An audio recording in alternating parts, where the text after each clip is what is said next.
Hey, what's going on, you guys? It's your host, Brad Gebhart, here from Big MX Radio, as well as Verb Moto. First of all, I want to thank you guys for checking out these videos. This whole series is a series called Moto Albums, and this is an idea that I've been noodling around with for way too long. And honestly, I think it's got 1,000 different ways it can go. In my own mind, it would be amazing to be able to sit down with either Brett Q, Ricky Carmichael, Jeremy McGrath, or even Bob Hanna with a photo album and have the two of us go through it page by page and have him and whoever it might be tell stories based on these photos, because you as well as I know, photos always seem to bring out stuff. You can talk about certain aspects of a photo, the gear, what was happening that particular season, and the photos seem to sort of jog people's memories a lot better. I think this is a perfect idea for a guy like Damon Bradshaw, who admittedly doesn't remember a lot about his career, but with some photos around, he even said himself when I met him at Loretta's that might help him sort of like tell some stories and pull some things out. So I'm hoping that's exactly what this does. So this is Moto Albums. This is the first official edition of Moto Albums, and we're hoping to put that together a ton of these videos.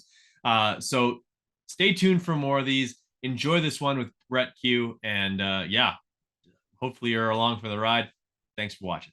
Because my laptop, this one right here, that's still from 2012, and it's terrible, Yep. lost half of that content. So we've upgraded. We actually have a desktop rather than a crappy laptop, and I'm in a house rather than an apartment. So the whole program is a lot better, and it's no Dude, longer 2020 when COVID is descending on the world. you are living large. I love it. That's awesome. That Absolutely. laptop of yours, that 2012 one, that's exactly the same year I got my laptop, and that thing is garbage. Yeah. It Oh is a yeah. MacBook, and I was so proud of that thing. And it's amazing that it still works. And I guess credit to Apple for letting that happen. But yeah, that's exactly how my laptop is. Yeah. Is I it can't covered fit in it in cool my stickers I'm getting like better. mine? Yeah, there's a bunch of them here. Well, actually, Show and not many. tell? Is this now Not as show and many. tell? Yeah, this is all I got on it. Just one. Oh, I'm gonna send you a 95. You Oh, don't have to put it actually, on there or anything, but Actually, there is another one. There's oh, that one. air It's a wheelies. We know who that customized is. 365 Air Wheelie sticker. I don't know if you Oh can see that. what? Oh what? Yeah. Not the that- 488? No, no, sir. That's a 365. Even though I can't wheelie, I can't nose wheelie, I can't wheelie, I can't air wheelie, I can't do any of that stuff. If my friend's got to come up, it's not happening. I'll loop out. Fair enough. Can you confirm or deny that you have ever been Ronnie Mac in a video? I can't really. I don't really know much about that.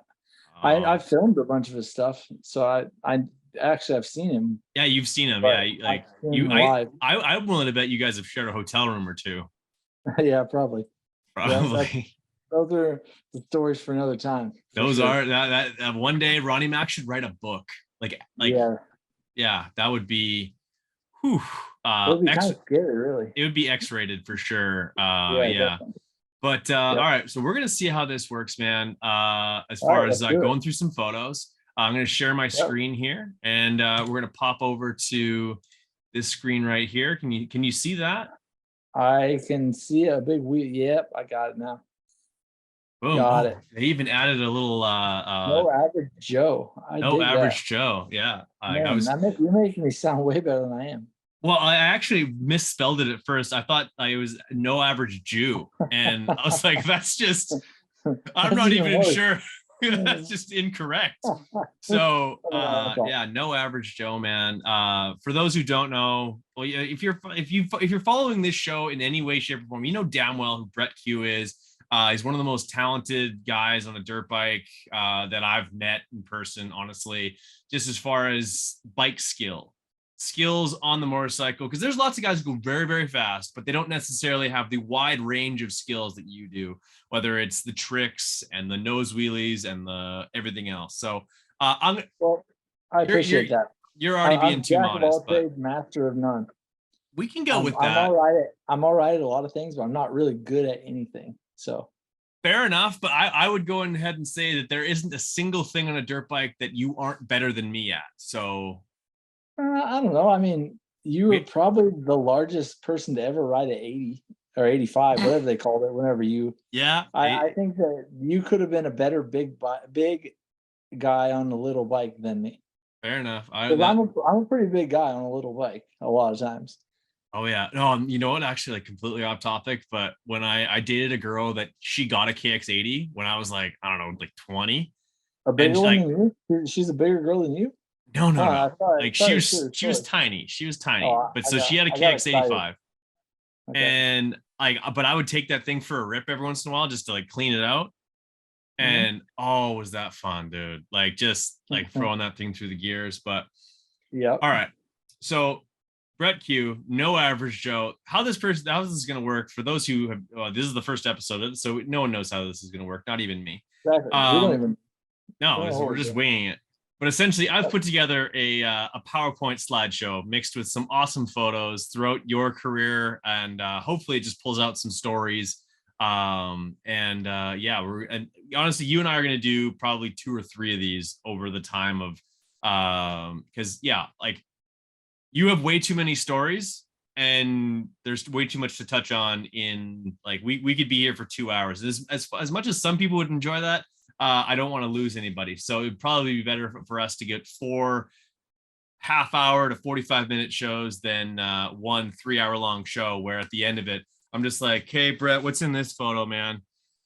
And you're Well, just like, the good news is I can't really remember a lot, so I don't really know that that I'm gonna make any story long. So okay. that'll be good because we'll be able to get through a lot of pictures.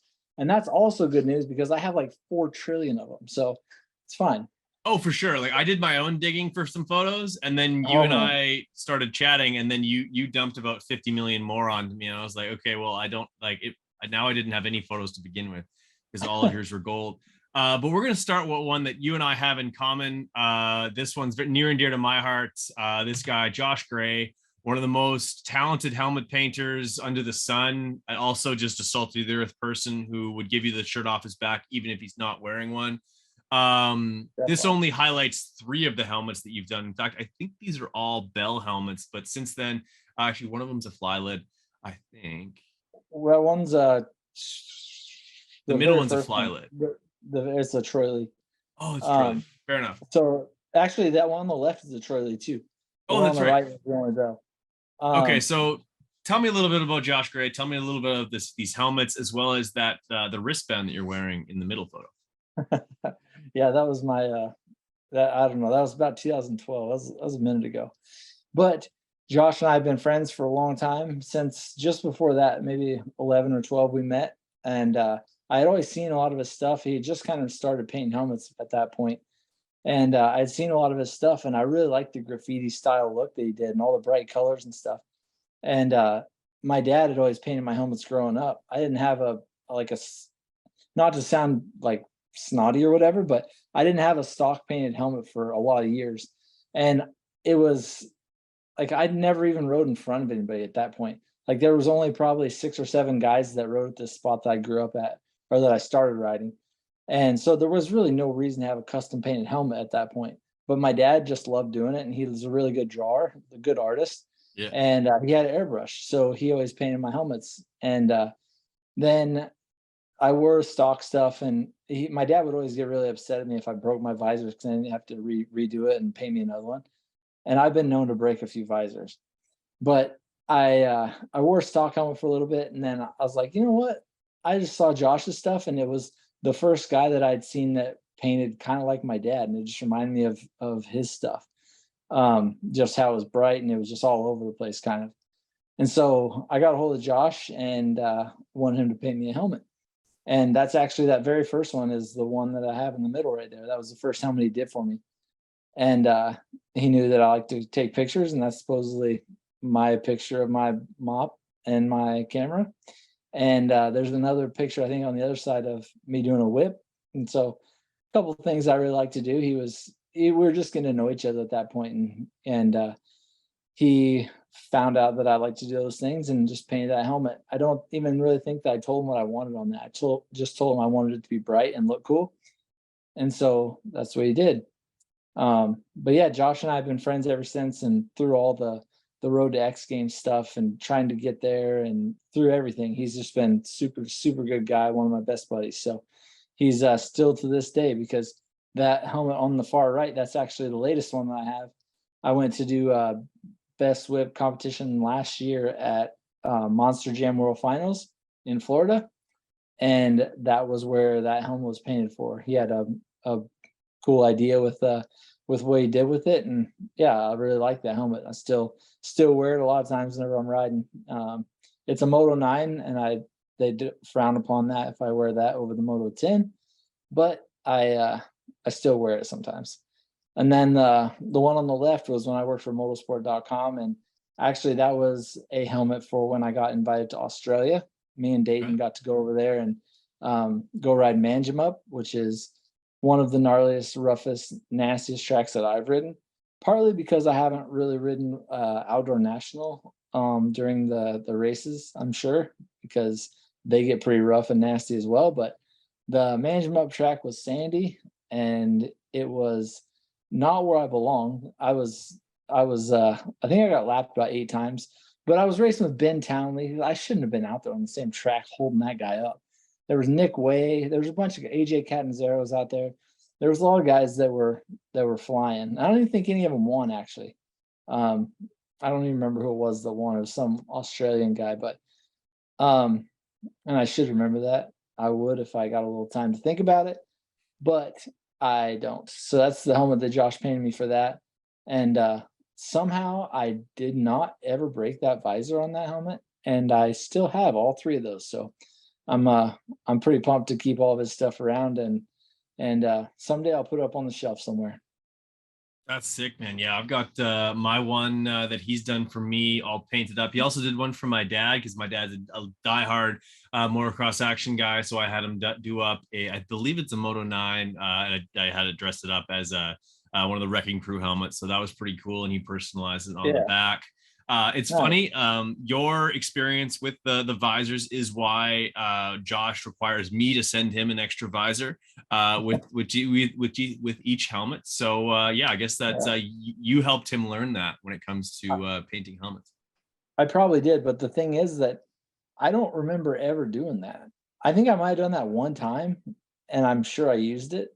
And that's probably why I don't remember it. I just tried to block it out, or I hit my head hard enough that I don't really remember breaking the visor, and I just put it on there and went with it. But yeah, he's I unfortunately had to help Josh learn the hard way, I guess.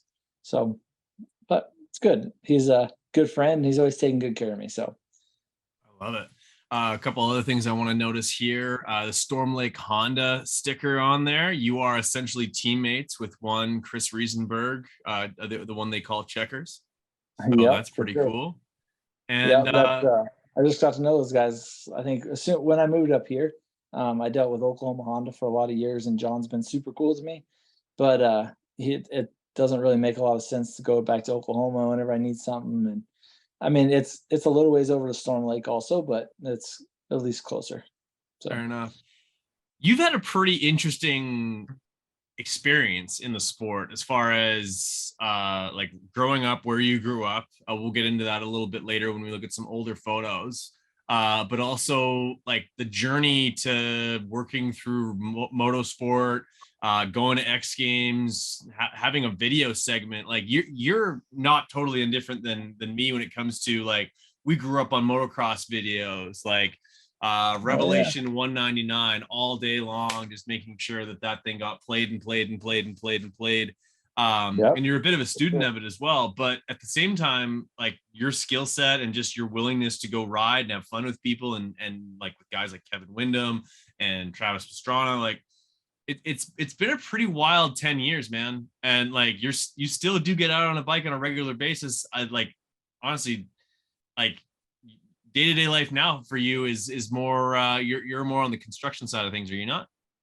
Yeah, I'm living full-time dad life slash working in the garage. Basically, I build countertops, concrete countertops a lot. Yeah. So I don't get to ride as much as I would like to, but I have always wanted to have kids. Like that was my one thing that I just wanted so bad, and I want to spend all the time I can with them. So in order to do that, it's not like I have a solid job where I got where I have a money coming in every week. That's the same amount basically, but at least it's what I need to make it and be able to stick with my kids until they really get into school and till they really can't be around me anymore. I want to be around them. So I'm taking full advantage of it. Fair enough. And you're the proud papa of two now, right? There's Riley, and you have one either on the way or you've got the second one. Yep, my little guy just turned 1, so his name is Holy Lane. dude, what's that? So his name is Lane. Lane. Oh So, man, does yeah. he have a PW yet? No, not yet, but I'm just so worried that he's not gonna be scared. He already, like, goes Oh for it. no. Riley rides her stay stick and she rips around pretty fast, but she was always, like, at that age, she was so worried to climb up stuff or fall off the couch or whatever, like, she was, like, super timid with everything she did, but Lane, he's not worried, he just goes for it. Yeah, Climbs up whatever he can, jumps off whatever he can, he's only 1. He just learned how to walk and he's already jumping off stuff. So that's the pretty exact worried same that I'm in dynamic for it. as my nieces. The oldest one is Miss Careful on everything, and then the younger of the two would like just choke slam the other one into the couch and just would not even think about twice about it. Yep. I love it. Well, last question I have for you before we leave Josh Gray, Shades of Gray. If you're looking to get your helmet painted, do so, especially if you have lots of time on your hands, because Josh has been known, especially with me, to have helmets for quite some time. He must have set a record with my fly helmet because he had that thing for 18 months before Jeez. I sought it back. And Yeah. he's had a couple of Fox lids of mine for the last 6 months, and yeah, I'm not going to see those until I, I love Josh. 2024. I love Josh. He takes his time, but it's definitely worth it. But he Yeah, definitely takes his time also. He's not just full-time helmet guy either. He's got no, other jobs and he's got kids. He's got all this stuff. So no kidding. he He's has running a series, so I'm surprised he has any hair left. yeah, no doubt. Well, he's grown it out. I think that might be he's just celebrating that he has hair left because he's grown it out. It's like it's kind of bushy. Last time I saw him, he had a mullet going on. But I like it. yep. I thought about doing the mullet for Loretta's, and then I thought to myself, this is the first big event that I'm doing for Verb, so I might want to like look somewhat presentable. Yeah, But everybody at Verb clean cut, right? oh yeah, big thing. It's honestly me and Wes, like when we both have our haircut, it's I think we're like fucking twins. But Yeah, I think you uh guys do quite a bit alike for let's sure. let's move on to the next one here. Oh well, speaking of Verb, this Yeah, is this is one of the coolest things that has ever happened on a dirt bike. it was the If world's largest rocking chair. the I world's mean, largest what more rocking could you chair. ever what more could you ever ask for? That's a big ass rocking chair. Yeah. Nobody's ever jumped off that thing with a dirt bike except for me. Tell me about how you even got propositioned into doing this. Um, Um, Obviously the bike had to have been set up for months on end trying to figure this out. yeah, Like a lot of take me testing. through this situation and what got you to where to the point where the picture on the side when you are that's full takeoff, man. Yeah, it was man, it was a long, hard road, honestly. It was a lot of testing and a lot of training, and it was just serious, more so than people think. Like it wasn't just a it looks small, but that wasn't very small. That was the world's largest rocking chair. It was big. And The landing ramp's not very steep. no, it's not very steep at all. And it was made out of mud and it was covered by or there was hay bales covered in dirt, as Yeah. you can tell there. Those are a couple of round bales. So it was not the ideal thing to land on. But if I would have made it big, it would just look like a sissy jump. So I couldn't have been doing that. Yeah. And you can't really tell there. Like it looks like it, oh, you just fall off and land on that. It was like 25 or 30 feet out to a good spot from where I had to jump, like straight up length. And I mean, I clicked in second gear and I just gave her a little blip to get off that thing. It wasn't just like I fell off. So I don't know. It was cool though. But So yeah, go ahead. now I go for it. What do you got? I was gonna say like the first thing that I think of with something like this is like Robbie Madison dropping in Oh Vegas. yeah. Like this is basically the same thing, although this is a Yeah. rocking chair. Like and his building wasn't the world's biggest anything. This is the No, world's not at biggest all. rocking chair. And His was just like the one in Vegas was like it was a makeshift like a it was like a wannabe Arc de Trump or whatever they call that. That wasn't even the real deal. Yeah, that So was I the mean, miniature version of what I'm going to see in France in about a month's time. yeah, exactly. And the thing is, like, I FaceTimed Robbie whenever I was at the bottom of this thing earlier in the day. I don't know if you knew this, but I FaceTimed him. It was probably like 1 o'clock in the afternoon. And he's laying in bed with like something big and like a big ice pack or a big thing on his back. And he like had no shirt on. He could barely even move. And I was like, what what happened? He was like, I jumped off something like that. And he's like, well, it wasn't quite as big as that, but still, I jumped off something like that. And I was like, oh, that's promising. It's good to hear right before I do this. So yeah, it was he gave me some advice and some pointers and I accidentally did it right. So it was perfect. Perfect. Was that when he dropped like he was doing like kind of like a real moto segment where he ended up dropping into like this concrete culvert thing and like just like absolutely tacoed a wheel? I don't know, but that wouldn't surprise me really. Yeah. He's jumped off a lot of things that weren't very smart. A No, lot of things that are probably maybe bigger than that rocking chair, but he still hasn't perhaps. jumped off of that rocking chair because that's the world's biggest, and I'm the only person that's ever jumped off that. So Um, two questions I have for you. First of all, this was at Lincoln Trail, or just down the street, I guess, from. So yeah, that event must have been awesome. The well, need for handguards in this situation, as well as do you always have your bars rolled so far back, or does it just look that way because of the angle of the camera? yeah, I think it's just the angle of the camera. The pictures are deceiving because I I'm pretty sure I had that the camera like out from the front of my like underneath the visor.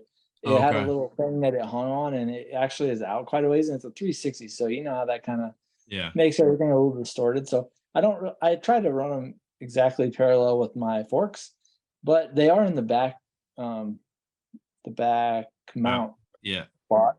But I actually just I got a different or a new bike the other day, and I tried to put them forward for the first time, and I thought that it'd be kind of weird because I was sitting on the stand. I'm like, this is jacked up feeling. But this is my little girl. This is Riley. Oh, Riley. Say We hi. thought we thought we were going to do this after your bedtime, but clearly that has not transpired. No, not happening. Um, but I tried to put him in the forward spot, and I think I'm gonna keep him there. So, Okay. anyways, the handguards also. Yeah, I don't really know what I was thinking there. I'm pretty sure that Talon at Acherubi's, I was going to say, is that it, just an Achirby's plug? yeah, it was his fault. I think. Not really sure, but I haven't ran handguards for a long time, or like I haven't chose to run handguards in a long time. I used to run them all the time just because Travis did. Yeah. And I wanted to be cool as Travis, you know? But really, there's nothing as cool as the original. I know that I say this, of course, but the Yes. ones that Travis ran on his, you know exactly what I'm talking Yep. about. The ones that Absolutely. I was the just about Achilles to one. say, But Achirby's would do themselves a favor by reproducing those, even yeah, just in yellow, and they would mhm, get sold out immediately. yeah. But you know the style I'm talking about. Travis in 2000 outdoors. That style. I don't even Yeah. remember what they called them. Like the flag handguards, maybe? I Is think they that were the right? flag. Yeah, if not, Something honestly, like they that. did. They went through a bunch of iterations in a row there. Travis always only ran those, no matter what they did. He even ran them in 2005. The Mhm. absolute ugliest ones, and I love Talon at Achirby's. Those are, like they make awesome stuff. The ones they actually have now aren't too bad. The I don't know what they're called, but the ones with like the fins in them. Not these, but the ones that came before Yeah. that. Yeah. But the ones that James used to run whenever he would run like handguards on his cowies, the really like Yeah. round looking ones, those were ugly as sin. Yeah. I'm not a Those were fan. bad. Look like Um, look like bark busters. yeah, they did. They kind of they had the outline of Barkbusters, even though they weren't Barkbusters. Yeah. But yeah, But this was awesome. Are you gonna jump off anything else that's big soon? maybe you never know. Honestly, this all started because I did a camp at a camp with AJ Catanzaro, Jay Solon, and a few guys there at Lincoln Trail. And it was probably the year before that, maybe 2 years. And we went to I'm not trying to tell you guys, but we went to get ice cream Oh, and it's right below the world's largest mailbox. And so we went up in the mailbox, and we were eating, and I was like, "How cool would it be to jump out of this thing?" It'd be so sick if you could build like a big landing and have a little kicker right here and just jump up. And how cool of a picture would it be if you're just like seat bouncing, throwing a little flat whip, and then jumping down? And I was like, yeah, it'd be cool, whatever. And we talked about it, and then we forgot about it. And we went back and told Drew at Lincoln Trail, we were like, hey, well, that would be so sick if we could jump off that mailbox, or out of that mailbox. And he was like, yeah, that would be cool, huh? And then nothing ever came out of it. Like we didn't even think about it. And then about a year later, he called me out of nowhere. He's like, hey, you still want to jump out of that mailbox? I'm like, oh, yeah, let's go. And he's like, all right, I'll see what I can do. I'll call you back. And then he called the people at the town, and they were going through stuff. And he was like, well, mailbox may be a no-go, but do you want to jump out of that rocking chair? And I had never even seen it before. I didn't even know there was a world's largest rocking chair there. And I was like, yep, let's go. And so he said, all right, I'll set it up. And he said, come down and look at it here in a couple weeks. He's like, I'll send you a picture, but come look at it. I was like, all right, sweet. And so went down and checked it out and looked good and ended up doing it. So it was not particularly the plan. My little girl just took a whole bag or a box of Oreos downstairs. So, Nice. and now she's giggling about it. She's Oh, stealing my Oreos. Can't be having that. She's still laughing. awesome. Yeah, so I taught her well. Yeah, But exactly. Yeah. there's a couple more things that I really think would be cool. There's the world's largest golf tee, and I really wanted to do that, like do it on off on the golf tee until I figured out how wide it was at the top. It's only It's like the like length of a dirt bike. yeah, it's only like 3 feet wide at the top, and I'm like, I don't think Chad Reed could hit that. So that was off the list. And there's a couple more ideas that I think would be cool, but I don't really know. The people in the town are definitely down for it. They're cool with whatever we want to do. So just got to come up with a new idea and make it happen. I love it. Well, yeah, I'm glad to hear the how that all came together. Those are exactly the stories that Moto Albums is going to try to pull out of our guests. Let's go straight into some of my favorite photos of you. And not only the fact that you wore some of the coolest sets from No Fear, but you also had those awry helmets with the movable chin guard and all that. I can't tell, like, based on what I'm looking at, whether or not I've cut your head off on that top one, but take me through Yeah, these four photos and like where you're at. I think it's the same bike in most of them, except for one of them is a 125, I think. yeah. Yeah. Yeah. First of all, why 366? Was that a leap year? No, not quite. That was my first trip to World Minis actually, and that was when I got that number. That Okay. top left picture. Um, I went to World Minis in 2000, and I went to race 125 beginner class. And I'd been running like number 4, I think it was, or number 2. Like I always wanted a big, like a single digit number because One Industries made those like fat numbers, and that's Yeah, that's what yeah. I ran for a long time. And plus, you didn't have to worry about like getting them straight. You didn't have to worry about lining them up because we didn't have preprint numbers then. Right. So we just had to line them up and make them look cool. So I went to Vegas, and I got there and I had number 4, and they were like, "You can't really run that here because NMA doesn't let you do that." And they were like, "What number do you want?" And I was like, "I don't care, just give me a number." And so they gave me 366. So randomly, I don't know why, I don't know how I got that, but I got 366. And then actually the next year, it's so this. Hold on, let me finish that. I'll talk about that later. But Yeah. that was the first year at World Minis, and I was racing beginner, and I was racing with Billy Laninovich's brother. That's the only Oh person I yeah, really you know. got the number 2 on the helmet. Dad must have painted that on there for you. Yeah, yeah. All 3 of those helmets actually, my dad painted. He used to paint Kenny Bartram's helmets, Guy Cooper's Okay. helmets. That helmet, or that picture I seen yesterday of me as a young guy wearing a helmet, that's one of Guy's helmets that my dad painted. Oh, no way.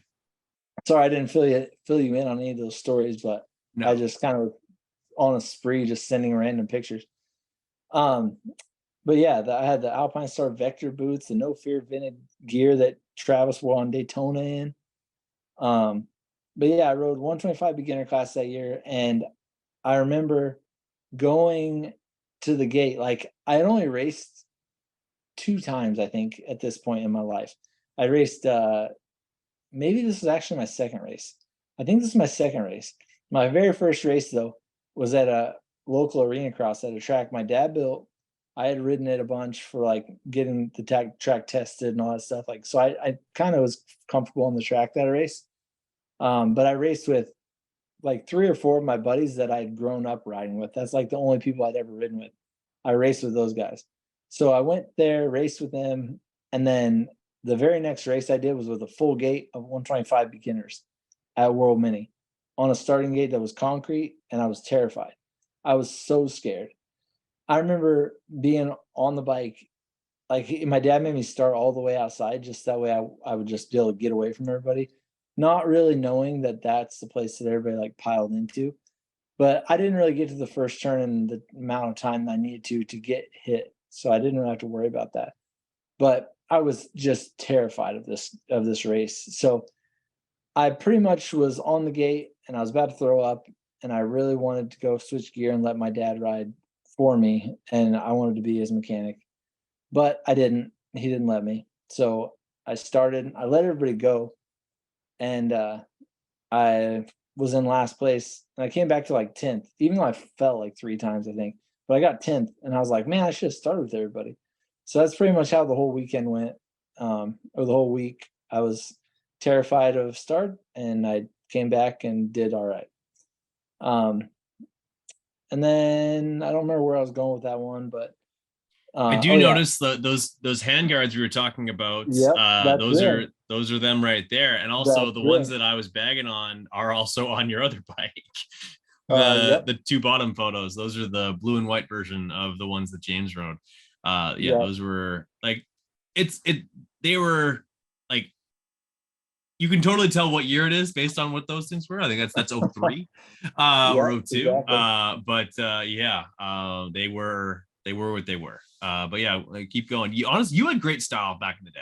Like Oh, just thanks. like the cosmetics of Moto you were on top of. The only thing that I'll give you shit on any of these photos was the Renthal chain wheels sticker on on the forks. That might not have been your best look. And I'm also going to notice some Marshall's suspension. And that, of Yep. course, is Marshall Plum, who is from that area. He's actually Canadian. He played junior hockey up here in Canada. And he, of course, was Guy Cooper's mechanic when he won his one and only AMA national title. Yes, he was indeed. And I can't believe that you are bagging on me for the Renthal sticker and not the Hanson's energy drink sticker on the bottom. But Because I that's mean, where the Hanson's energy drink sticker was on like McGrath and whoever yeah, else. but Like the still, it's chain the wheel sticker Hanson's goes energy on the drink. back swing arm. You take your Yeah, but Yamaha not on stickers off. that. That didn't go on those Yamaha stickers were such a pain to get off. I You know. didn't take those things off. Those were a mess. I do like I the One mean, Industries the fender arches though. Those were mint. yeah, that was what the cool kids did. But Yeah. also, another thing I'll add on the first one on the top left, those numbers were the straightest numbers that I could have ever imagined being on my bike that weren't pre-printed. Mm-hmm. And Yeah, they're good. every time we would do something like that, we'd put the clear over them. Like Yep. we put the clear over the whole thing just to protect it and so it wouldn't scratch up. Or you blow And them off with the pressure yeah, washer. yep. And also over the fenders, I would put clear over like the whole thing that I could get it over. And then as soon as I crash or scratch it up or I wanted to re-sticker it and do different stickers, I would just take the clear off and I just wouldn't have to get a new fender, it'd be like a brand new fender under there. Yeah. Those were the days, man. Oh, That for was sure. that Like was when the yeah, that was really cool. these were good times. And yeah, those vector boots from Alpine Star, that was essentially the first version of the Tech 10. The Yeah. Tech 10 came out after that. From what I remember, like the reviews on the vectors, that they didn't stay together very well. Like they weren't a durable boot, but they were lighter and they were a little bit more flexible, and had some more venting in them. They were Yeah. pretty neat. They were sort of, I think those were a little bit of ahead of their time. Yes, no? Yeah, I think so. I mean, I Is that liked the them. I had a bunch of them. is I that an didn't have any. HRP chest protector as well? Yeah, because Travis wore them. Of I told you course. that. You Oh, should hell know that yeah. by now. Yeah, it's And it was HRP. even, I The, think it was even the yellow shoulder guards too, the yeah, shoulder pad. I'm he pretty had sure. yellow. He also had chrome, but yeah, he ran Yeah, I yellow as did. well.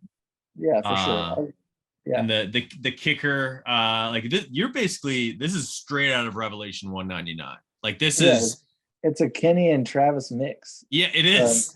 it's This is it's Kenny Travis. Bartram If dressed Travis go to as, Yamaha, yeah, that's what he would look like. you're not wrong. Complete No. with spy goggles, which at the Yep. time were made by Scott, by the way. Were they really? I Yeah, never knew yeah, yeah. If you look back at old pictures of the 1 year, like Pro Circuit has been Scott for every year aside from I think it was 2000. They are wearing spy goggles, but the frames are Scott, and Really? the Scott spy goggles were originally made by Scott. Wasn't it? That was the year that Nathan Ramsey wrote for him, right? That's correct. I feel like And I remember that. yeah, Nathan Ramsey, maybe Nick Way too. Nick Way, Shea Bentley's on that team. Uh, Who else? Talon Dolan, of all people, also how on do we that team. forget? Yeah. How do we forget? Who But yeah, then who's number 299 there? Who's got bigger muscles than you do? In honestly, another iconic chess pro. yeah, that was my buddy Jason Brazil. He was he was a good friend of MINE. Sorry, I don't know if are you aware of that game? No. So Travis and his buddies, you can't say mine. If you do, Okay. you have to do 20 push-ups. Okay. And you can spell it, you can say my one, you can any of that, anything, but don't say the word. It's you're being it's just you just don't say it. All right. You're self-centered if you say it. It's like it's all about you, you know? I So can they get would on say with that. I will adhere to it. those rules going forward. Yeah, so get down and do some push-ups if you start saying it. All right. Anyways, so ignore it if I say my one at any point or MINE or if I just dance around that one. Cause I am the one guy that has to do a million push-ups every time I go around them. And I hate it. I'm tired of it. And I don't ever want to do a push-up again. It happens all the time. Perfect. Anyways, that's my friend Jason. He was his 34, I think, in that picture. And Really? I was only like 16, I think. I was gonna say you do Or not look maybe half of his 17. age. Yeah. He looks like he's in his mid 20s. He definitely looks older than you, but yeah. Wow. Yeah, he started really racing around the same time as me, maybe a little bit sooner, but he was always a little bit faster than me, except at that track right there at Cooperland. I Okay. don't think he ever beat me at Cooperland. And that was like that place is my jam. I love that track. That was like my favorite track ever. And it always ate at him so bad that he could never beat me there. But that was where that was at. And yeah, we always had so much fun together though. He still is, still talk to him sometimes, but he doesn't ride anymore, but he's a super good friend. And yeah, I don't really know anywhere else that you guys would have related him to, but he's he was around at the early 2000 time. But he kind of stopped riding right after really that's right after the four strokes started getting big, he just kind of got over it. That was a two stroke that he had there. And once they started riding 450s a bunch, he was kind of getting out of it. I don't really know if that was anything to do with it or not, but yeah, he's a super good guy though. I also noticed the tag metal bars. Of course, a crossbarless bar. Is that a Travis Pro Taper thing? You're following in footsteps. I, And what's with the front brake that's just like up in the air, a la Shea Bentley. Like yeah, that's both, pretty funny. I was gonna say you're something up about there. that. You're like, Yeah, yeah, those are in the air. I was definitely gonna say something about that a little bit ago, and I forgot. But um, I don't even know why I used handguards really, because those brakes were up so and the clutch was up so far that I don't even know if they protected my hands. Those handguards did, but Certainly not. um, I don't know. I just thought that was the place they needed to be. And as I've grown older and gotten a little smarter and wiser, I've realized that they don't need to be there. But there was a lot of years there where I kind of got into that habit where I just and my dad always made a big deal out of it, I think, and I always got attention for it. Not that that's really a good or bad thing, but people would always be like, "Oh yeah, look how high Brett runs his levers. Look how high he does it." And I was like, "Oh well, I'll run them higher than that. Watch." But I don't really know. But I know that I love it. Kenny ran tag bars for a lot of years, and um, I don't know. I kind of liked it because it was different, you know, and um, I liked the way they looked, the way they worked, and that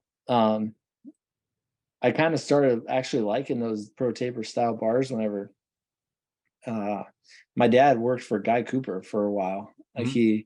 he built a bunch of stuff where his shops are at and all of his he always rode with him and stuff, but he poured a bunch of concrete for him and he would always end up over there doing different things. And Guy was a big pro taper rider and he would always come home. It seemed like every 2 days or every week. I don't know if it's because he crashed all the time or what, but he would come home with new bars that Guy gave him. And they would be the ones with the no crossbar and the pink pad and all that stuff. And he's always put them up there and on the in the garage. And I just thought that was so cool because I was maybe a bigger Guy fan than I was Travis or Kenny, but love Guy. And So like Guy, like Guy Cooper rode, and I think he even rode race nationals after or just like right around this time, racing a KTM 520. yeah, Were it was you around actually a him five. during? Oh yeah, heck yeah. That Yeah. was like yeah, that was after that we really we got to know him pretty well. He was kind of I think it was like maybe late 80s or early 90s whenever my dad started riding with him. Okay. It was before he was done racing Supercross actually. Okay. I think he was done racing Supercross in '93 and Yep. but yeah, before that was when my dad went to Belgium with him actually as his mechanic and Oh wow. just a few things like that, but he came back in, I think it was 2000 at 40 years old, on a KTM 540. It was not just a 520. I think it was '02 because there, like, if you Oh, watch, yeah, I think it's yeah. '02 because if you watch the The first great Great outdoors. Outdoors, he's Yeah, ripping whole shots like no tomorrow on it's yeah, number 540. yep. That's why it was number 540 also because it was a 540. Yeah, perfect. But Last yeah, thing I gotta say, he got every whole shot. He did really good until he put his shoulder on backwards about red bud time. yep, But that's he right. actually scored points, I think, at just about every one. Oh He yeah. did good. Oh, he was pretty good. Last But thing I'm going to mention on this section of photos is I like the commitment to a very curved hat. Like that is so 2003. It fucking hurts, bro. yeah, Like, well, that's another no fear hat. yeah, That's pretty solid choice. I mean, I don't really know how people get away with flat bills, running them straight no, and for like forward. I can run a flat bill if it's back, turn around backwards, and it's all right. But my head's yeah, just not the right shape, I guess, for no. a flat bill. Yeah, your hat's pretty curved. Come on. Yeah. Oh, I always run a decent curve. These are just flex fit hats, right? So they're always curved a certain way. All right. Dude, I would remember putting baseballs underneath the bill of my hat With an and elastic band. rubber Yeah. banding around them. Yeah. And actually that last picture, now we're talking about a guy, but that was at his house. That one in the green gear on that Oh, last okay. one This is at at the Cooperland bottom. there. No, that was at his house. Oh, that's his house. Uh, Okay. yeah, Cooperland was his track. That was like a few miles down the street. Okay. Uh, but he only owned that for a little bit, and then he sold it to a guy from Indiana, and then he sold it to another guy from Wisconsin. So it wasn't guys track for a long, long time, but it was just always called Cooper Lane. Fair enough. Fair enough. But Well, that was at his house. I like. I also respect the commitment to white boots, and the amount of cleaning materials needed to keep them white. Dude, just a So little simple green, never hurt nobody. yeah. Oh hell yeah. You just wash them as soon as you get back, and they are always fine. I had a pair of boots for like Yeah. 8 years. I'd wear them all the time, and they always stayed Same, white. Here's spinning same. the clocks way back, and this is and Brett, this is why I said we weren't gonna do a ton of photos, or that we could do like 10 of these because we are damn near we're 50 minutes into this, and I talk a lot, we're but on slide 4. So yeah. and, and I don't know if can you even see me? I don't even really know if I'm pointing in the right direction or not. Yeah, no, I can see you, no problem. I 'Cause believe if I'm I not can only see you. mistaken, like when this Yeah, gets recorded, you'll be like a very small square in the corner. yeah. Yeah, so we got Guy Cooper holding you up. You look upset about it. And then I think it's the same day with JMB, that is Jean-Michel Bale. And then Yeah. you're wearing one of Cooper's helmets in the middle one. So yeah, I just kind of gave it away, but take me through the photos. Yeah, well, that bottom picture was like you said, my dad painted his helmets for a long time, a lot of them, not all of them, but he painted a bunch of his helmets and I always thought it was cool, but the funny thing is about that picture is I was 4, I think, and that helmet fit me pretty good. Like, guy's pretty small, and Yep. it's amazing how well that helmet fits me, honestly. You wouldn't even really think about that unless I said it, but Mhm. it's kind of funny. But yeah, I don't really know much more about that picture, but my dad was about to send that off for Supercross or for something that guy was wearing it for. Um, those other 2 pictures though, those were the same day, and I remember that day really well. It was, right after the Oklahoma City Supercross, I believe it was in probably 1990. I was 4 years old, and, Jean-Michel Bale was super cool. Like, I remember him being, just a super good guy to he just gave me the time of day, and Yeah. that was the cool thing for me back then. Like, he just got down there and talked to me, kinda like he's showing the picture. Um, Unlike you hear about it, most of the French guys, you hear the French aren't very nice, but everyone I've ever talked to, all Marvin Muscan, Jean Chauvel, like all these guys have been super cool to me anyway. So I don't have anything bad to say about them. I think it's hit or But miss. I think you can find rude people everywhere, all over the world. But yeah. yeah, for sure. But Jean-Michel Bale was super nice guy, and he got down and took a picture with me, and that's my sister standing next to me. Um, and I Oh, remember that being really cool. And Jeff Stanton was there that day, and Ezra Lusk actually. That was right after he started riding pro, I believe, or right before he started riding pro. Um, that was kind of cool. They were just always like there was a big awe about him that day. I remember. Um, and then Guy was there too, obviously, but this was at the 500 right down the street, also from Guy's house. And I had known Guy a bunch at this point. Like I'd known Guy for a long time already. Whenever this was taken, and I remember that he just thought it'd be kind of funny to pick me up and take a picture with me because they're like, "Oh, Brett wants to take a picture with you." And it's crazy that I remember this as well as I do. But I remember like there was a big circle around the box van. That was his box van and Bale's box van and all that around the pits where they were parked at that day. And that's whenever they didn't take a semi the races. They took a box van and a lot of the guys drove.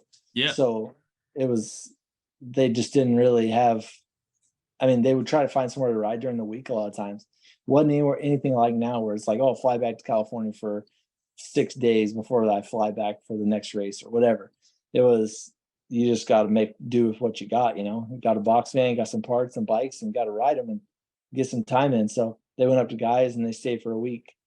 Um, but there was a big circle of people around the back of this box van, and I remember Guy just being like, "Come on, Brett, come on!" And he was like chasing after me, and I remember running around. And all I remember seeing was people's feet. Like I was looking straight down, and I was so short, that it wasn't just like I was looking up and looking at their faces, but I just remember running around and seeing feet, and seeing going this way and seeing feet, and this way and seeing feet, and I couldn't get out. It was a circle, and I was trapped, and I didn't know what to do, and I was like panicking.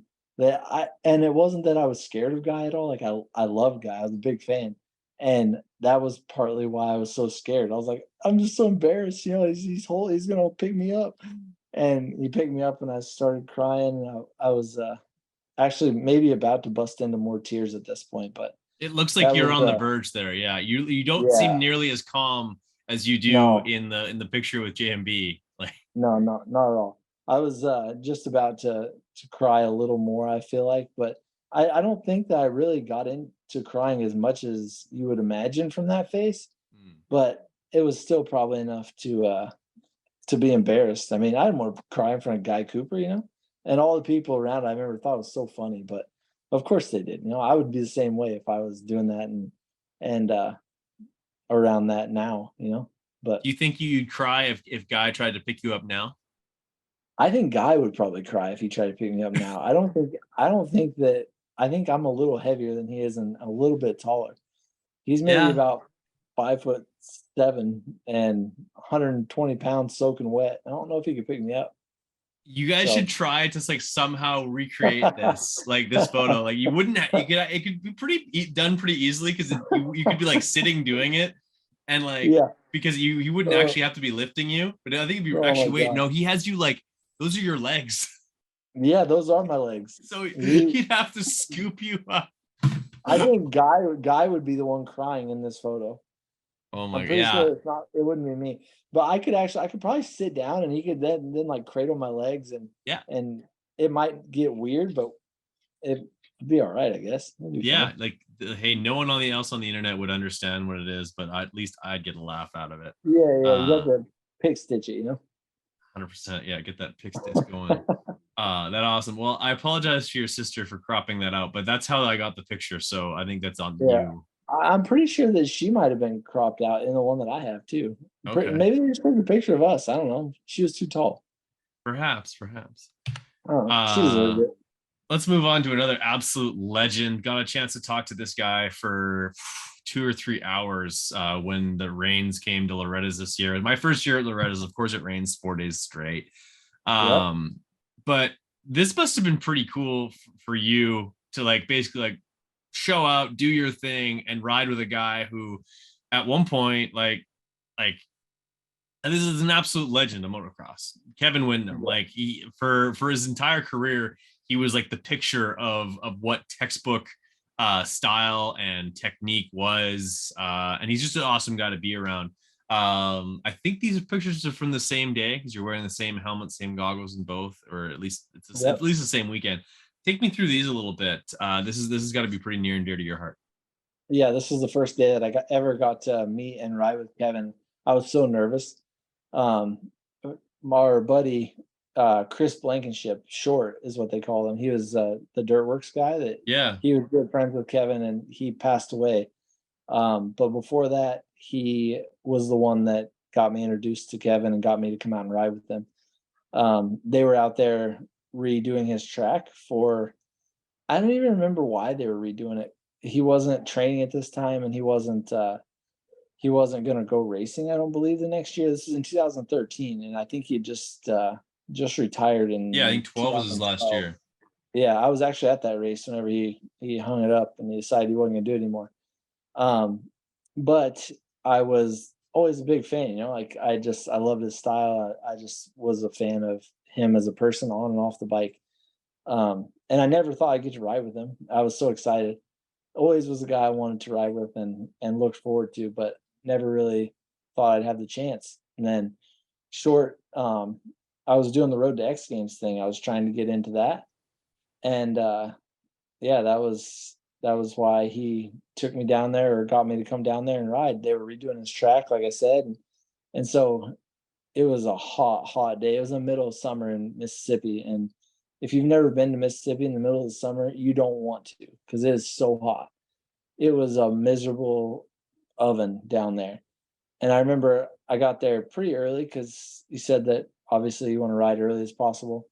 So me and Dayton, the guy that's doing the video there, um, we got there and we were down there for a little bit, and I was kind of learning the track and just riding. And then I was just so nervous, you know, I was like terrified of when Kevin would show up and just how it would all go down.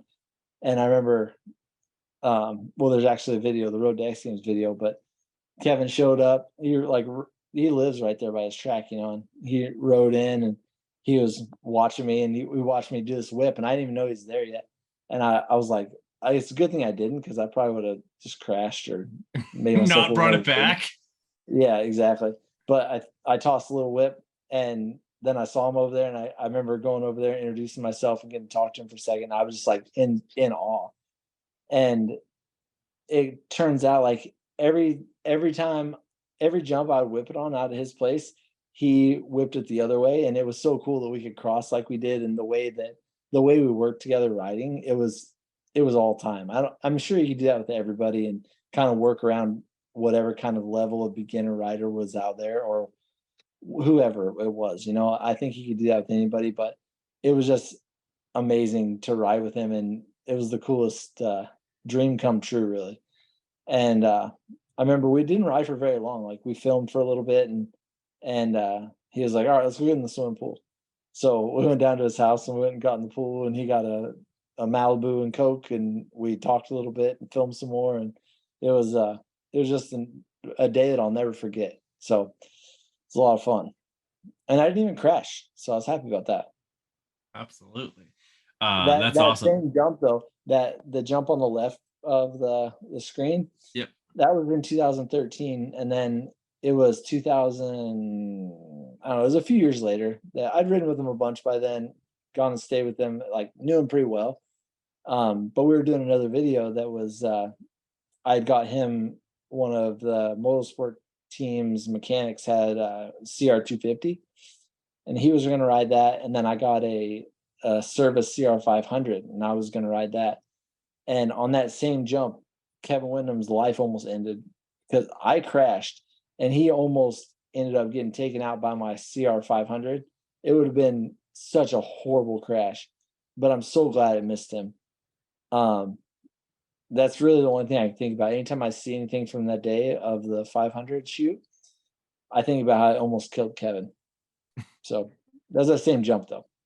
You would have gone from like a fan favorite to the everlasting villain of the motocross industry for killing one of maybe the fans' most beloved sons. Whenever I see this, For sure. like this version of bike, I always think of how ugly that header pipe was on the Hondas. That was like Yeah. 150 feet long. Like they kind of came out the one side, down all the way across the front and back. Like, Yeah, but at least they got to shorten the can on that because of that. yeah, You know, that's like the, true. the, the can didn't have to stick out there like a cowie. So can't be having that. Yeah, you can't beg on that, but yeah, that was not like the front of that motorcycle was not my favorite iteration of the CRF 450. No, it wasn't Yeah, a rock favorite either. Rocks tended to just smoke that thing and fold it up lots of service area for that to go sideways. for sure. Yeah, and then I think you guys also did some pond skimming the next time you guys went out there. Yes. I don't think it was the next time, but it was a few years later. I did that a few times with Kevin, and I never would have thought I would do that either. But luckily, the first time I did was on his bike, so I wasn't too scared. Not, Fair I enough. was still pretty scared, but less than I would have been if it would have been my bike. Is it So, easier than it looks? Or no, like obviously, like when you just gotta go for it, hold it wide open, and hope that you don't cartwheel. But like, what's the process of like regaining back to the ground? Like that's gotta feel weird. well, it's really got to be the right pond because if it has like any sort of bank on it that where it can kick you, then it's Yeah, you're gets fucked. kind of ugly. But Kevin has a pretty, or Kevin's parents live down there. Actually, it's like just next door to his house, but um, they have a perfect pond for it, and the pond is actually huge, as you could tell in some of the videos. There was one where he made it across, and then he got going the other way, and I don't even know what he was thinking. He had to have known he was going to sink this bike because there was nowhere he was going to come out. But he went out for a long ways. But there's a perfect little finger that sticks out of that pond that is just like ideal for pond skimming. Just the entrance and the exit to it. It's if you drop in too much from the side, it'll get you all sketchy and it's not ideal. And coming out the same way. But that's kind of why the usually if you see some at the sand dunes, if you'll see a lake or a pond or a area of water, that's usually one of the best ones to do just because So it's usually gradual. not yeah, it's so gradual coming into it and out of it. So it just takes the right pond, but it's a pretty scary deal. And I'm glad I've never found another pond since then that has been as doable because I probably would have ended up trying it. But Yeah. And then you wouldn't have your knees working as well as they are now. they don't work very well actually because I got to get my PCL fixed now. So I just did it the other day. What? Yeah, not good. And it was on the same knee I just got fixed last year at this time. Yeah, But when I saw you at Motocross This Nations, you had just gotten worked on. You were uh, hobbling around. yeah, that was the first surgery too. And then I had to get the ACL actually fixed. That was the surgery to fix the holes from the old ACLs in my bones. Then they had to go back in December and fix my ACL. Now they got to fix my PCL. But the good news is I got ACLs and PCLs on both sides, as you do too. But that's the only one that I hadn't messed up was that PCL. So now I'm 4 for 4. So we're Perfect. looking good. Yeah. Nice. Well, everything gets swapped out eventually Yeah. in your knees. For sure. A lot of cool things going on in this photo. Not just Travis Pastrana back when he was on Suzuki's. Also the 365 gear. This is something that unfortunately kind of like went by the way of the dodo bird, but this was kind of a cool project that you had going on with. I guess this was a motorsport thing back in the day, or what was the like the genesis of the 365 stuff? No, that was actually me and Dayton, the Okay. guy that did the video stuff, and Chris Crossland, the guy who did the Ah, cross yes. team. We kind of went in together on it, and that was just something that we were working to try. This was actually the very first set of it we had. It was the first sample set, or of the stuff we sold, I guess I should say. The very first set. I don't know if we have a picture of it. And I could find you one, but Colt Nichols actually wore the first 365 got the gear, I and remember he, that. He was crossland yeah, that year yep, he rode. That was his rookie year of Supercross. when he tore his So, knee up. yep, that was probably like 5 rounds in, I think. But Yeah. the very first gear that we got of that, I got it, or me and Dayton got it. We lived together at the time, and it was like, those pajamas that are the one piece Travis Pastrana pajamas that Yes. the kids wore for a long time. That's exactly what it was like. And we looked at each other. We're like, "Is this real life right now? Like Colt's got to wear this stuff coming up. We can't let him wear this stuff." And so we saved the jersey from it because the jersey was fine. But then the pants, we had to figure something else out because there was no way we were getting a pair of pants before Dallas. And so we got a pair of Troy Lee pants, and my mom was in the hotel room the night before taking off the logos and sewing on a Ride 365 logo for Colt Nichols pants. And I think he had like 2 or 3 pairs of pants that he got to wear for the first, like, it was like practice. It was like all his gear. That's all he had was these 3 pairs of pants and like 3 jerseys or 2 jerseys, um, that he got to wear for all these races and all the practice, like everything he was doing. He had to wear this stuff. And I felt so bad for Colt. He was such a good sport about it. He's a super good kid, or super good guy, I guess. He's not a kid anymore, but I've known him for so long that he just seems like a little kid to me. But yeah, that was the first set of the stuff that we actually had for sale was right here, and I got it right before we went to Travis's, and it was a perfect time to show the world what we were going to do. So I almost killed myself in it a couple times, and one time was being on that ramp right behind us, and yeah, it's a fun trip. So tell me about this day. Travis has some weird stuff attached to his helmet. Not entirely sure why. But and yeah, like this is one of I can only imagine 100 RM 250s that he's ridden over the years. This one looks a little bit more worse for wear than any of the others. No bar pad on it, which I think is pretty gutsy, but that's because of his mo. What was Mhm. going on here? Like not too many pictures of Travis in TLD pants. No, there's actually quite a bit going on here, and probably more than I'll even think of. But all that foam taped to his helmet was actually because right behind there, that's the jump that Josh Sheehan did the triple backflip on. Right. And there was actually another level of ramp on top of that whenever he did that. But that ramp was still, I think it was like 37 feet tall. I think that's what they said. But this jump was huge, like all the way up to the airbag was giant. And that's what's up there. It's not a landing at this point, it's an airbag. Okay. And Travis, every time he would jump and try to do something big on the airbag and like slap his head or like slap his body down, he would knock himself out. And that's why the foam is there. So he just didn't want to get knocked out anymore.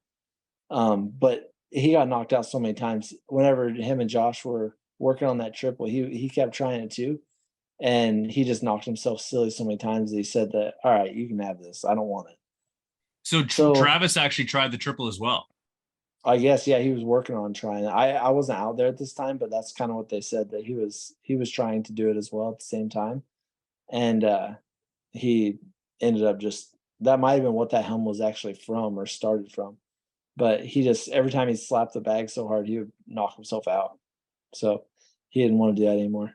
But Remember those M2R helmets that Travis rode for one for a bit? yeah, that was one Travis That thing that was I one never thing got I into. couldn't I could never get on board with that one. No, never did it.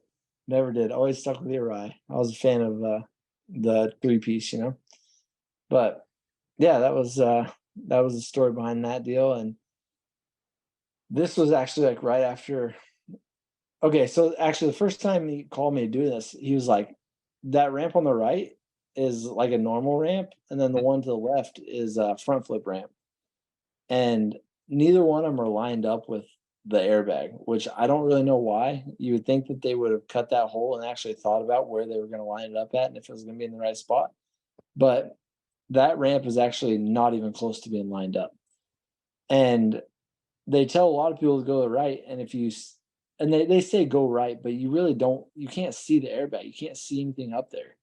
And so you're like, okay, go right. And Travis like, follow me off at the first time, but don't hit it. Just like stop at the bottom and I'll show you which way I go. This is from the day that And you destroyed that bike.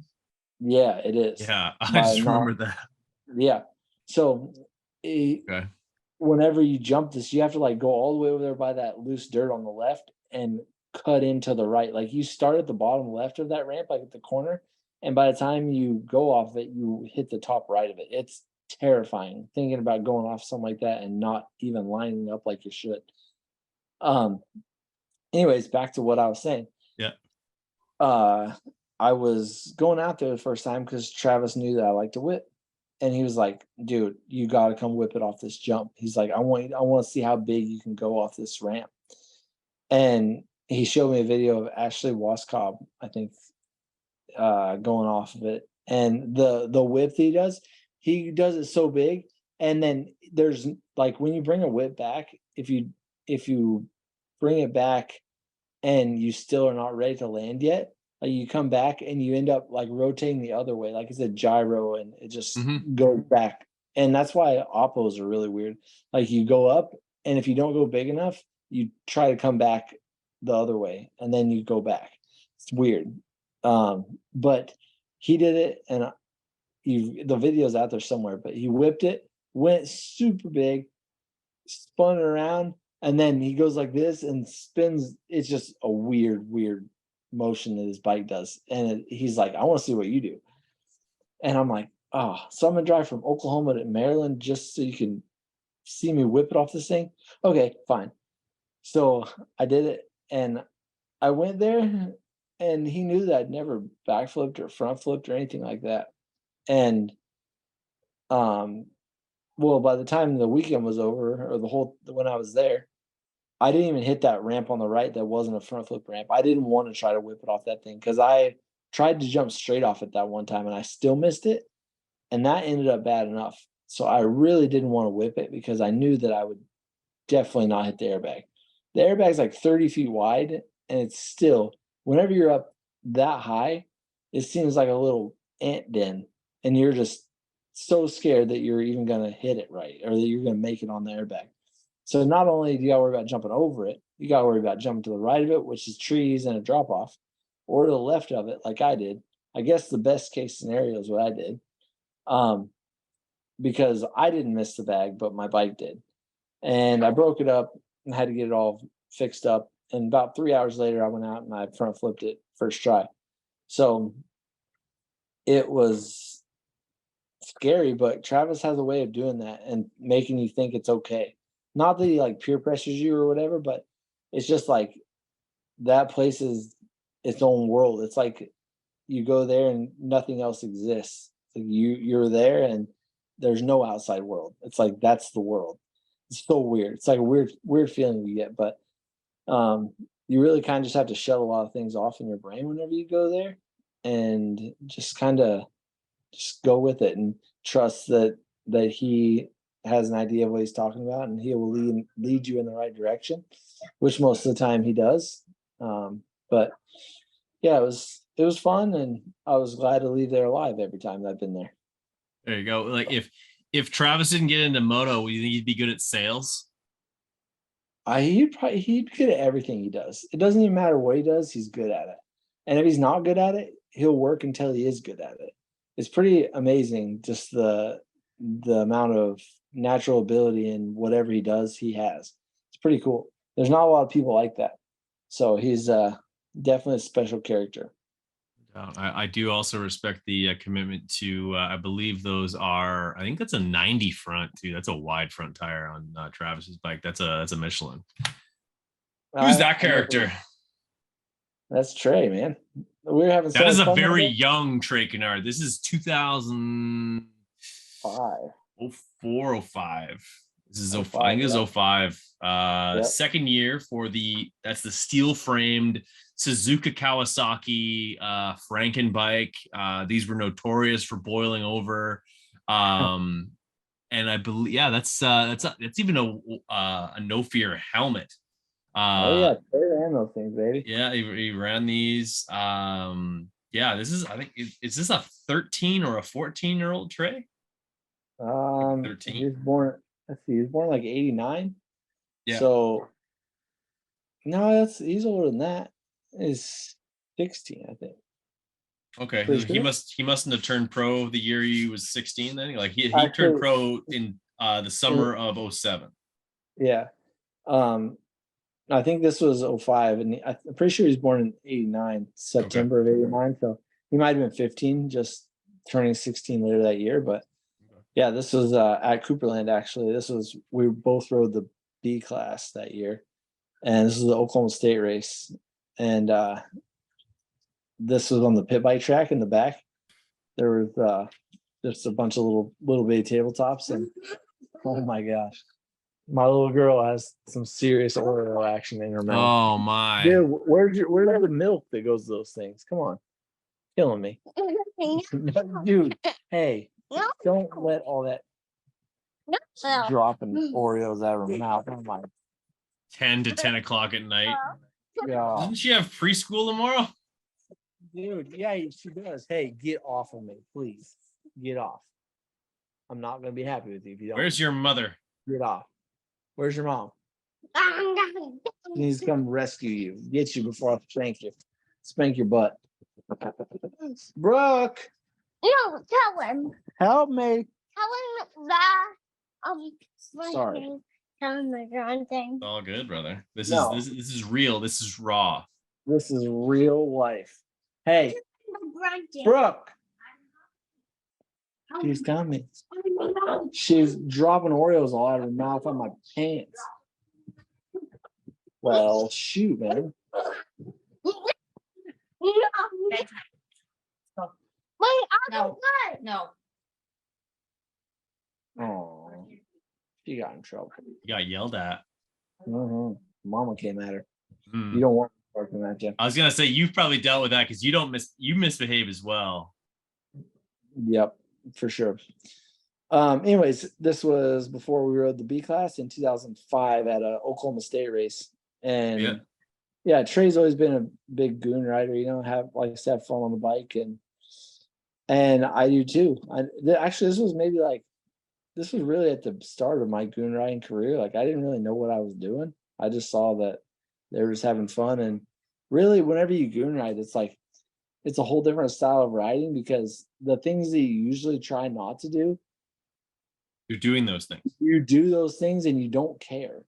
That's the good secret to goon riding. You don't have to like go out of your way to look silly.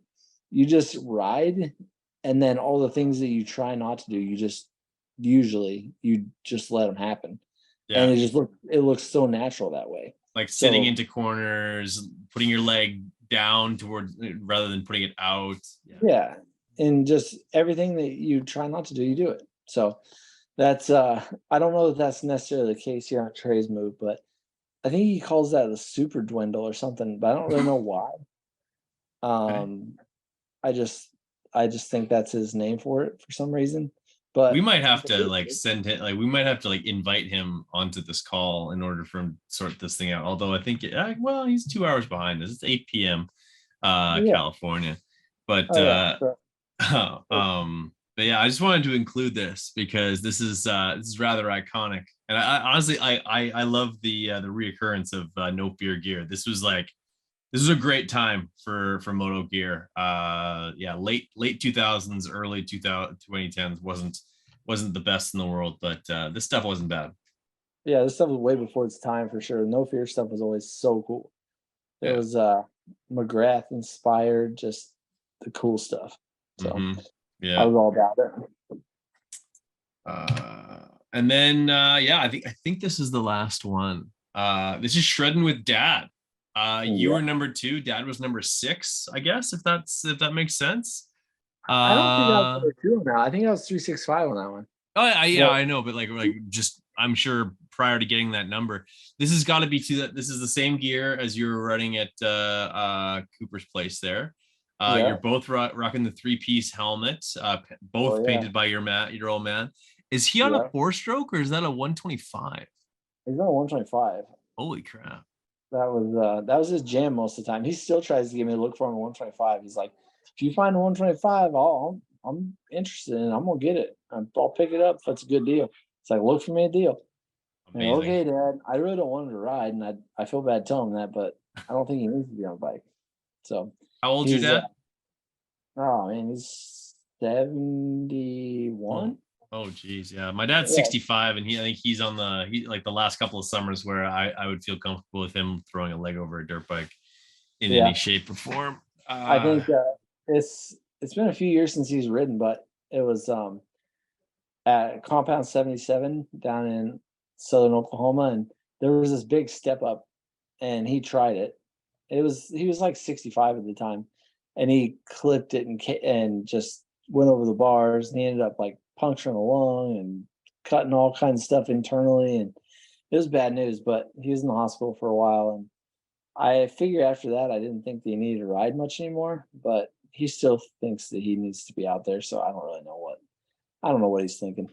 Fair enough. Well, this was 20 years ago, so he's in his mid 40s here. So he's very much vet class, but it looks like he's like, if you didn't know the person on the right, or I guess in your case in this was on the left, is in his 40s, you'd never know aside from they're quite skinny. What's like that's a reasonable age to ride a dirt bike.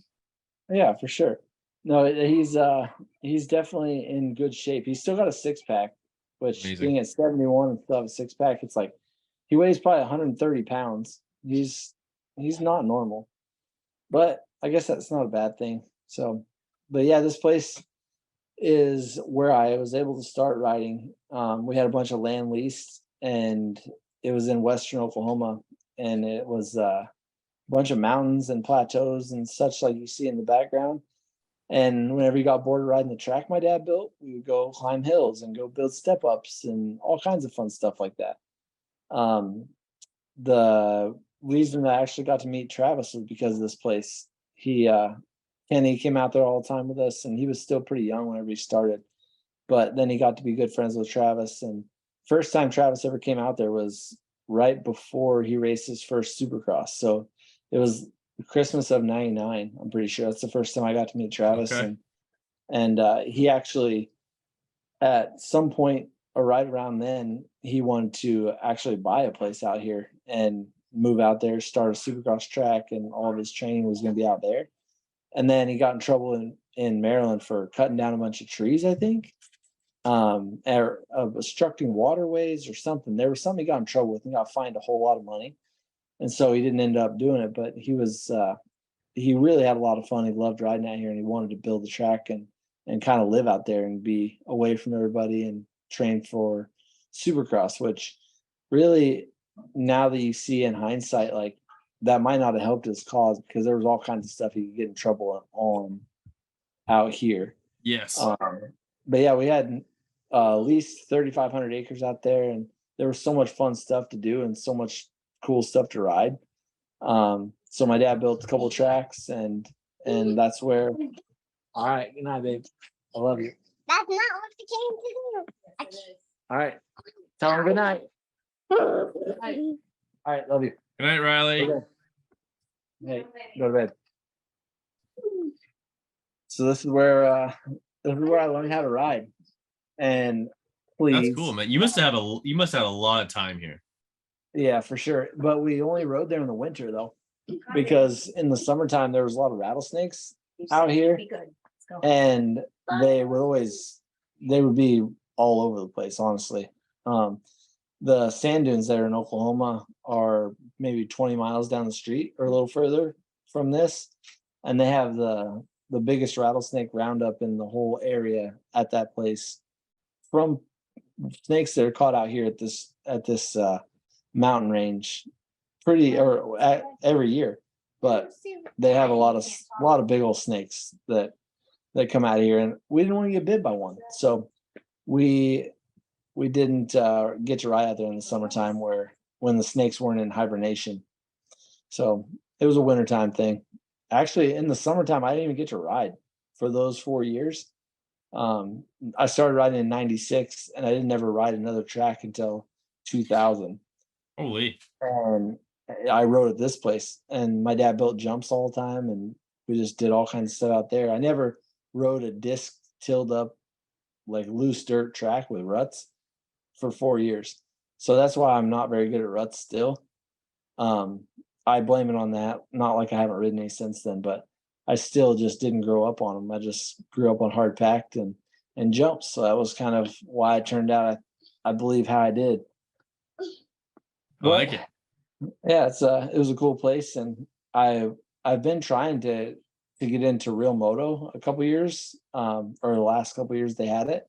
I wanted to go out and do a real moto part there because I think there'd be some cool stuff that we could do. There was one jump that went all the way up one of those things, and nobody ever made it. Travis tried it, Kenny tried it, everybody tried it, but Travis even got on Kenny's YZ250 at one point whenever he was like actually factory Suzuki. Yeah. He got on Kenny's YZ250. He's like, turn the cameras off. I want to go make this stupid jump. And he still didn't make it, but he got close, just never made it. That would be cool to see it. Travis Pastrana on early 2000s Yamaha. That's something that, if anyone has a disposable camera with that, that might be the most valuable photos in the sport. Sure. Your wrist you've been holding your phone the entire time, so you must have arm pump at this point. And but I appreciate you coming on, man. I told you we were gonna take longer than expected. An hour and a half, just under, I guess. By the time it took me to put all the photos together and whatnot, but this was a lot of fun. I'm glad we were able to do this and pull some stories out, and there's a whole lot more to get to, so we'll definitely be at least a part 2. Yeah, for sure. Glad we got to do this, and I'm sorry I am so long-winded whenever I talk about stuff. A lot of times I feel like it's probably stuff that you're just like, okay, shut up. Dude, people love this stuff. I eat this stuff up. Like if I'm the only person who listens to Big MX Radio, like I'm still loving it. So awesome. This was gold. I'm really glad we were able to do this. Yeah, me too, for sure. I would like to someday get say Kevin or Travis or whoever it is, and have photos of both of us, or things that could relate to both of us, and do it all kind of together ish. Let's do one. There will be stuff that they remember, or I remember that they don't, and just stories that come up that'd be pretty fun. Absolutely. Hey, if that means you connect me with Travis goddamn Pastrana, and we do one of these, you're gonna have to twist my rubber arm, man. Don't threaten me with a good time. But looks like you probably got to get the little one off to bed. And for those who are listening to this or watching it, they've been watching it for damn near an hour and a half now. So that's awesome. Brett, this was great. Thanks for sharing the stories, and thanks for being the first official guest on Moto Albums. Yes, sir. Looking forward to the next one. Thank you for having me. Awesome, dude. Well, do not hang up just yet, but for podcast sake, we're going to cut things off right there.